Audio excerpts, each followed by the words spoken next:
Hello students, आज हम लोग kinematics of rotational motion about a fixed axis के बारे में पढ़ेंगे कि अगर कोई सिस्टम है हमारा, ठीक है, या फिर कोई पार्टिकल है जो कि रोटेट करता है एक फिक्स्ड एक्सिस पे, मतलब कि उसका जो रोटेशन होगा, ठीक है, जो रोटेशनल मोशन होगा वो फिक्स्ड एक्सिस बोला जाएगा। फिक्स्ड एक्सिस का मतलब है कि डिग्री ऑफ फ्रीडम जो रहेगा वो 1 होता है। डिग्री ऑफ फ्रीडम का मतलब कि जब वो घूमेगा, ठीक है, तो उसका एक्सिस जो है वो चेंज नहीं होगा।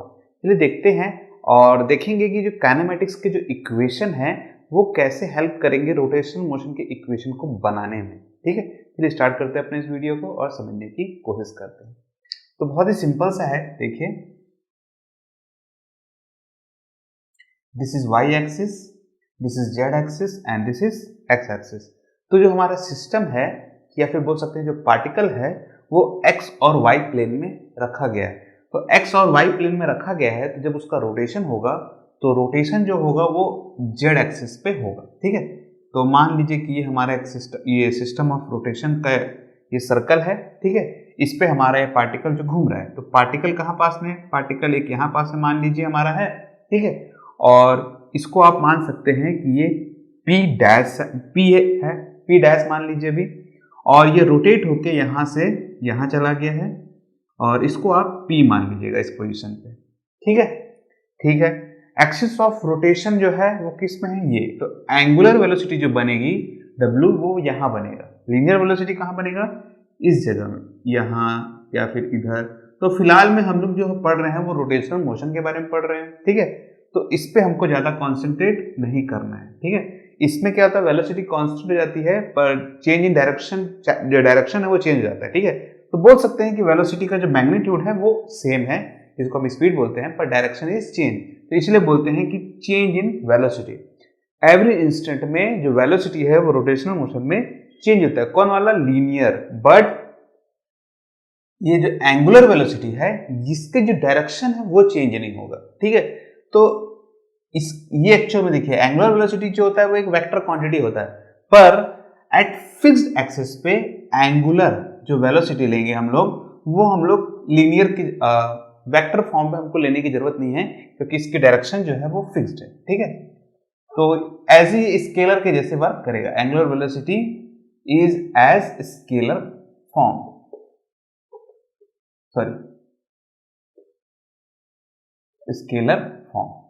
ठीक है, तो अपने को इस पर ज्यादा सोचने की जरूरत नहीं पड़ेगी। तो डायरेक्टली हम क्या करेंगे, आपका काइनेमेटिक्स का जो लीनियर इक्वेशंस थे उसको हम आराम से रोटेशनल मोशन के इक्वेशन में कन्वर्ट कर सकते हैं। ठीक है, तो कौन कौन से इक्वेशन थे, देखिए, पहला इक्वेशन था v equal to v0 plus at, first equation. Second क्या था, x minus x0 is equal to v0t plus half at square. x minus x0 का मतलब होता है s। ठीक है, ओके। थर्ड इक्वेशन क्या था, v square is equal to v0 square plus 2a s बोलिए या फिर x माइनस x0 बोलिए। ठीक है, तो इसी इक्वेशन को, ये तीनों इक्वेशन को अगर मैं रोटेशनल मोशन के इक्वेशन में कन्वर्ट करना चाहता हूं तो क्या करूंगा मैं, तो देखिए, this is the final velocity, this is the initial velocity.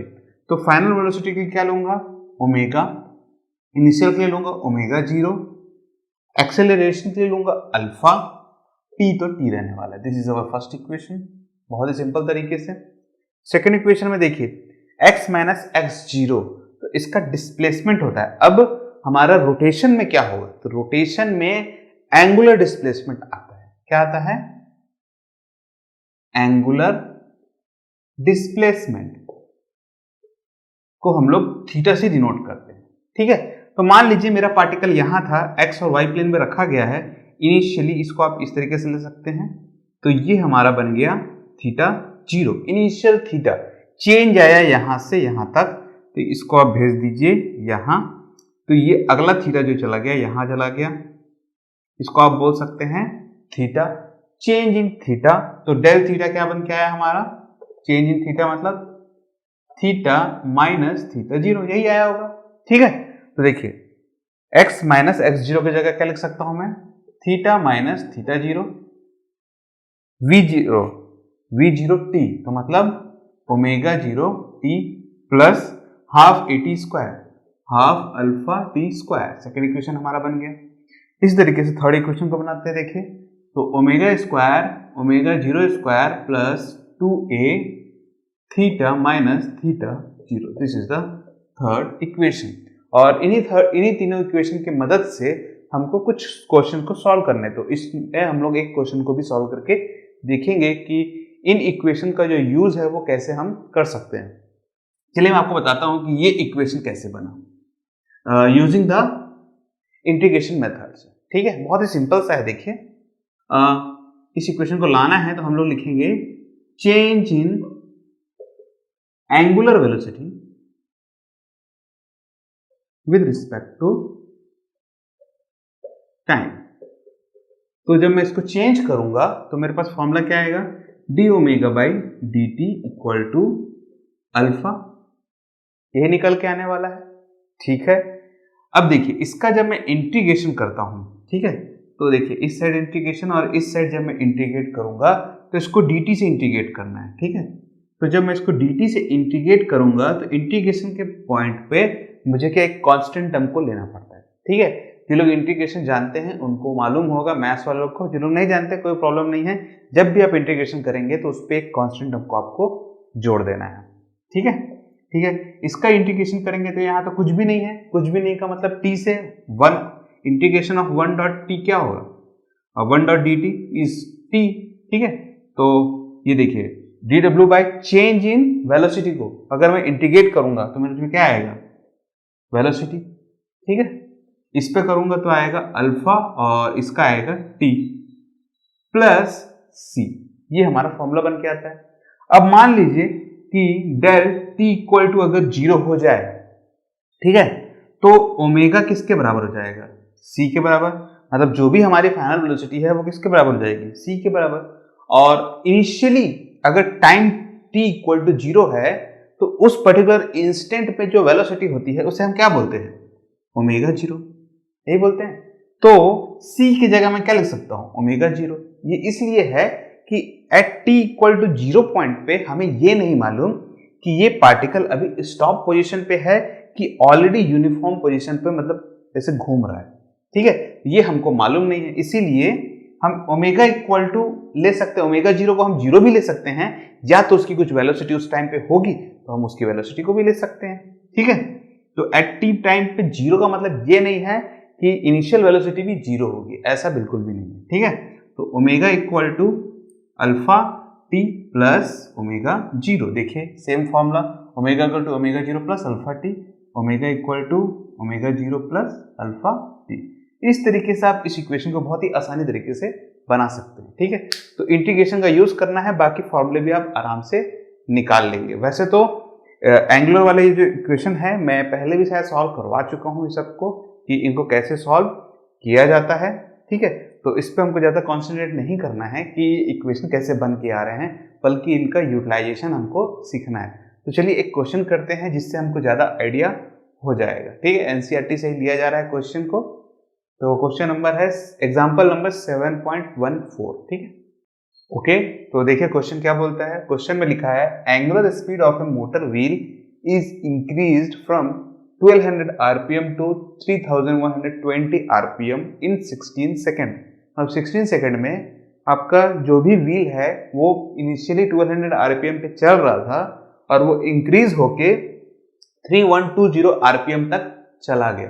ठीक है, अब पूछ रहा है कि इसका एंगुलर एक्सेलरेशन क्या होगा। एंगुलर एक्सेलरेशन में जो इसका एक्सेलरेशन है वो एक यूनिफॉर्म एक्सेलरेशन है, मतलब कि डेल टी जो है, डेल थीटा जो बोलते हैं हम लोग, ठीक है, डेल थीटा जो है, theta minus theta 0 is constant, मतलब कि जो भी चेंज आएगा with respect to the time वो एक कांस्टेंट टर्म हमको मिलेगा, कांस्टेंट टर्म पे वो इंक्रीज होता हुआ जाएगा। ठीक है, ठीक है। सेकंड पूछ रहा है हाउ मेनी रिवोल्यूशन, मतलब कि जब 1200 आरपीएम से 3120 आरपीएम तक वो गया 16 सेकंड में, तो उसने कितना आरपीएम घुमा लिया, मतलब कि उसके चक्का जो है, व्हील जो है, वो कितना घूम गया। ठीक है, तो बहुत ही सिंपल सा है।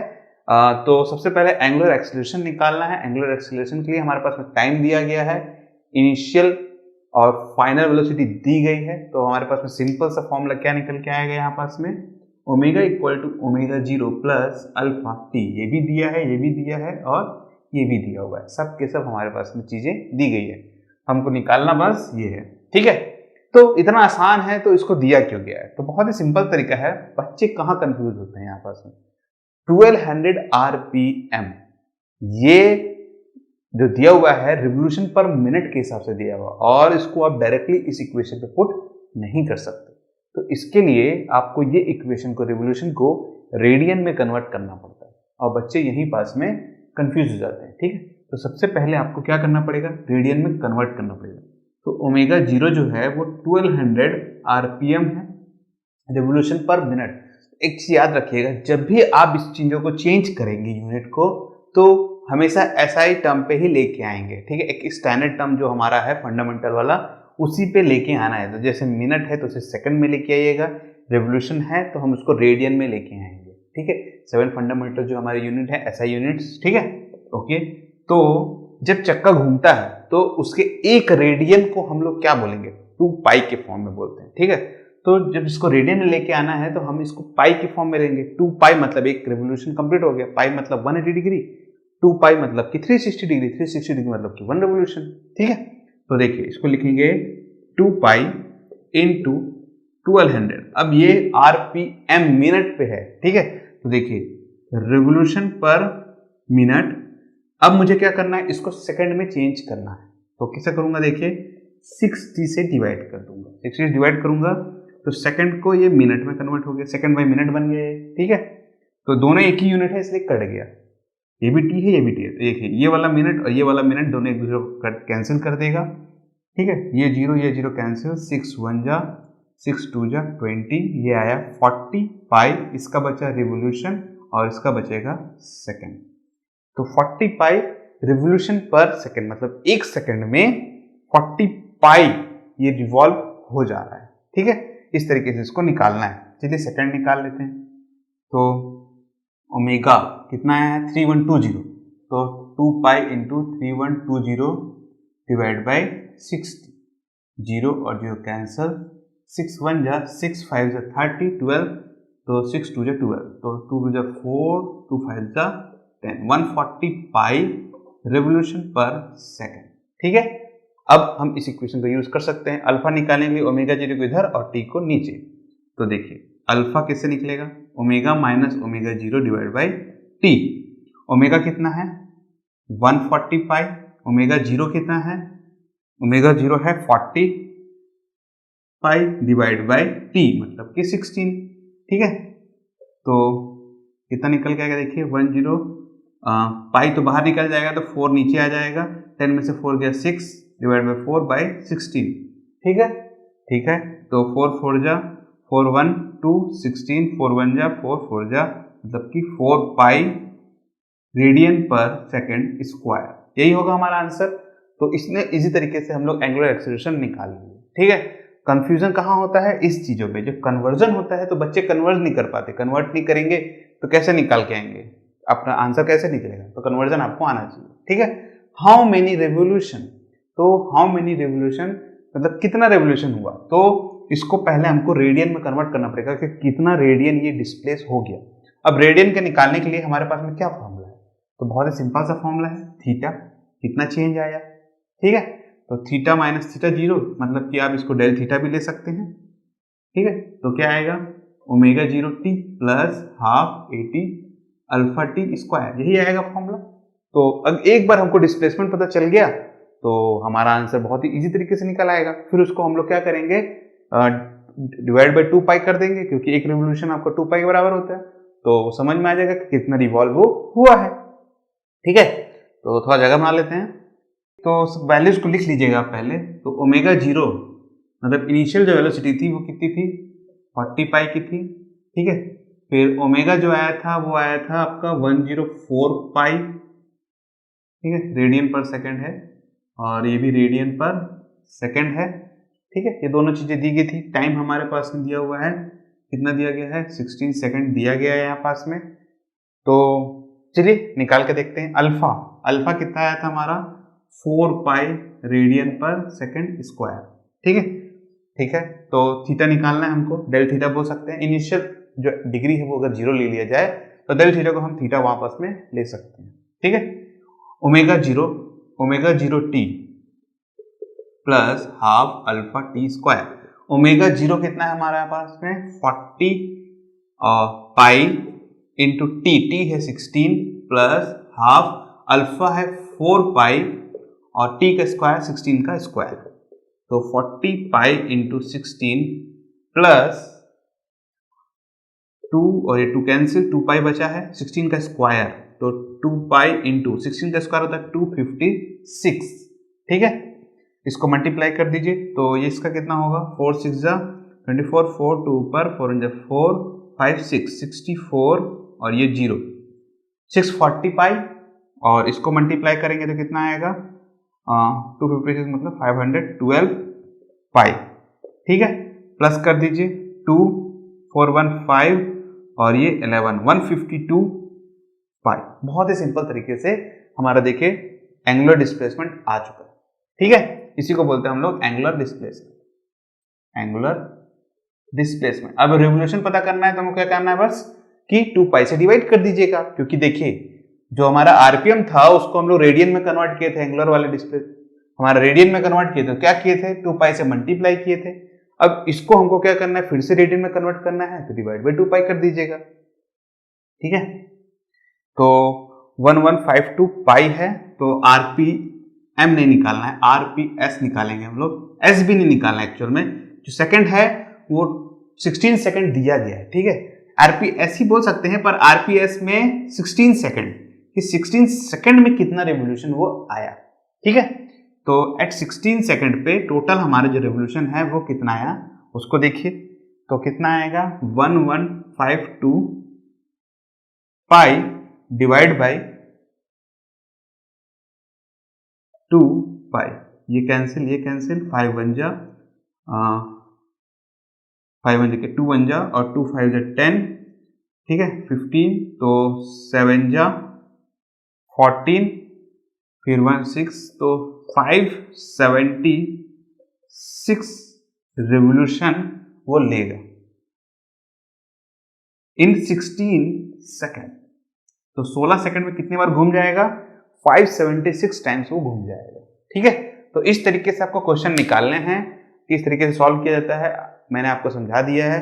और भी काफी सारे क्वेश्चंस बुक में दिए गए हैं, जरूर प्रैक्टिस करिए। कुछ नहीं बनेगा तो मैं तो हूं ही, कमेंट सेक्शन में आप मुझसे पूछ सकते हैं और आप मुझे खाली ये भी बता देंगे कि इस क्वेश्चन में तकलीफ हो रहा है, इस पॉइंट पे तकलीफ है, तो मैं आपको उस तरीके से आपको उसको समझा दूंगा। पहले प्रैक्टिस करिएगा। ठीक है, ऐसा नहीं कि जस्ट अपलोड कर दिए, प्रैक्टिस जरूर करिएगा। नहीं समझ में आएगा तो मैं बताऊंगा ही। ठीक है, तो प्रैक्टिस जरूरी है। और आप चाहें तो क्वेश्चन को मेरे फेसबुक के पेज पे भी अपलोड कर सकते हैं, तो उस पर भी हम लोग डिस्कशन कर सकते हैं। तो इस वीडियो को अब यहीं क्लोज करेंगे। नेक्स्ट टॉपिक जो हमारा रहेगा वो काइनेमेटिक्स की जगह में डायनामिक रहेगा। ठीक है, तो डायनामिक में हम लोग देखेंगे कि with respect to the time, जब टाइम में भी चेंज आता है तो उस टाइम के चेंज में हमारा जो एंगुलर वेलोसिटी या फिर एंगुलर डिस्प्लेसमेंट, इन चीजों पे क्या इफेक्ट पड़ेगा, इन चीजों के बारे में हम लोग डायनामिक्स में देखते हैं। वैसे तो बहुत ज्यादा डिटेल में डायनामिक्स में इसमें नहीं दिया रहता है, वो कॉलेज लेवल में थोड़ा ज्यादा डीप में जाते हैं हम लोग डायनामिक्स, क्योंकि काफी टफ होता है as compare to the kinematics के फॉर्म पे। ठीक है, क्योंकि उसमें बहुत कुछ देखा जाता है डायनामिक्स में। मतलब ये देखा जाता है कि कोई सिस्टम अगर चल रहा है तो उस पर कौन सा फोर्स लग रहा है, ग्रेविटेशनल फोर्स कहाँ लग रहा है, फ्रिक्शनल फोर्स किस जगह पे लग रहा है, टाइम के साथ में क्या चेंजेस आ रहे हैं, हवा कितनी तेजी से चल रही है, सब चीज़ों के बारे में देखना पड़ता है।